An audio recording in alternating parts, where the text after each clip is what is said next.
What could be worse than eternity in hell? Non-stop torture, incessant noise, absolute insensitivity from everyone around you. Oh yeah, Thanksgiving dinner. Yesterday was Halloween, opening day for the holiday season. The holidays are one of the most stressful times for empaths and highly sensitive people. Today's spiritual lesson is part 1 of a 4-part holiday survival guide for empaths and highly sensitive people. Hi, I'm T.S. Hall, the Stoic Medium. I help old souls, empaths, and highly sensitive people learn the language of spirit using a process I call Stoic Medium Training that teaches you the psychic and healing arts as verifiable skills. If you're new here, welcome. We're glad you found us. Our YouTube channel is devoted to helping you find spiritual solutions to life problems. We share new spiritual lessons each Sunday morning, as well as host 2 live interactive non-religious spiritualist church services via Zoom. I invite you to join our YouTube community of like minds and kindred spirits by subscribing to our channel. You'll find the red button below me or a red link that says subscribe. Again, welcome.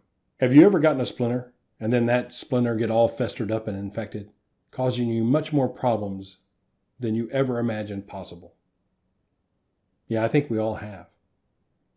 The holidays for most empaths and highly sensitive people is just like that splinter. But it hasn't festered yet, but we know it's coming. And the fear over the festering makes the event much worse. Because for most empaths and highly sensitive people, the holidays are like a splinter in the soul that's festered year after year after year and never seems to heal, because the cast of characters never really change. But in today's spiritual lesson, what I'm going to share with you is a simple solution, not at all easy, but simple, that will help you start flipping the script on your holiday conversation, changing it from an American Horror Story to Groundhog Day.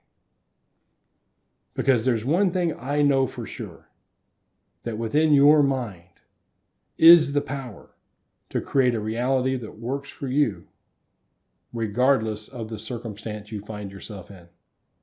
And between the election and the pandemic and the general stress of the world, 2020 promises to be a highly volatile holiday season. And our intention today is to help you survive this.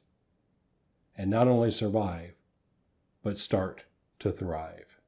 The first thing you need to do is find our last lesson, Empath Meditation.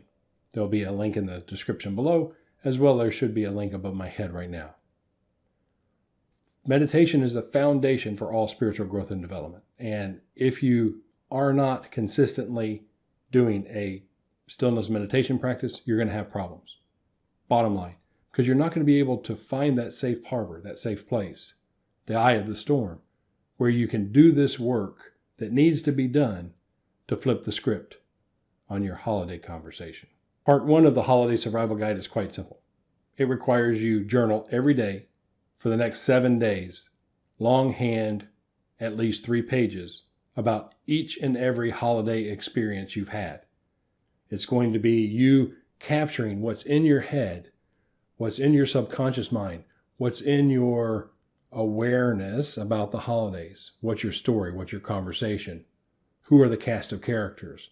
What's that cast of characters going to most likely do? How do you know they're going to most likely do it? Because they do it all the time.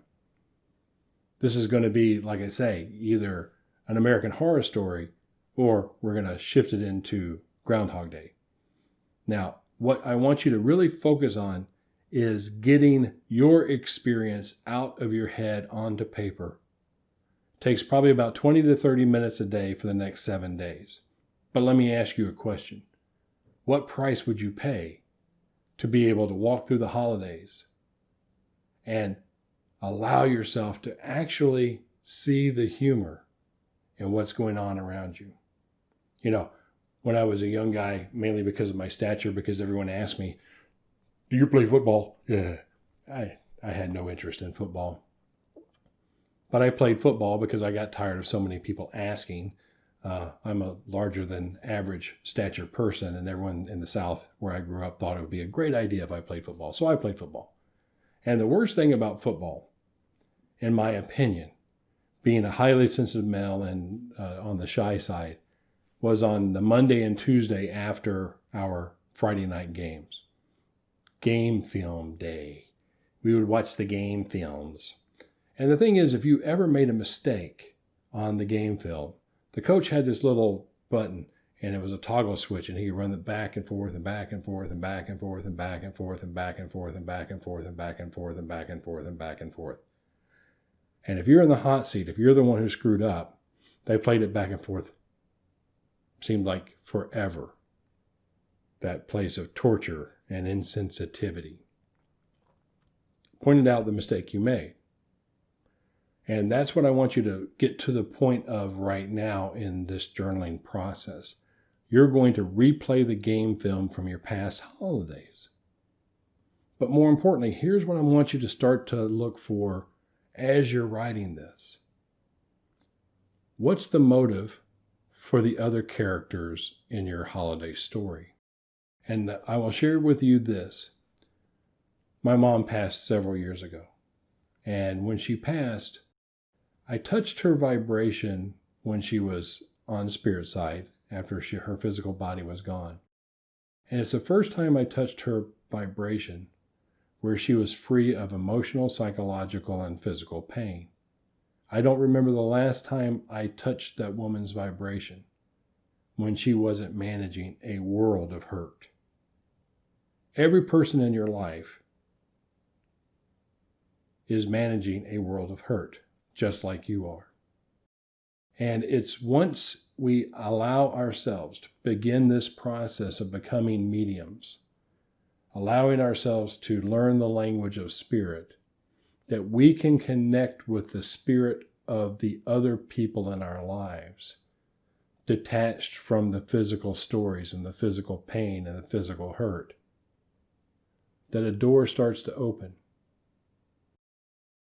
And once that door opens, you can begin to see the pain that drives the behavior that affects you so much. But more importantly, it gives you the permission to start to forgive the transgressions of others. Because, quite honestly, most of the time people are just surviving. And they're surviving using the only coping skills they know how to do. Does it justify bad behavior? Hell no. Does it make your lot in life easier? Hell no. But here's the thing I do know. And I want you to really understand this. The moment you can find forgiveness, and I don't want you to forget a damn thing.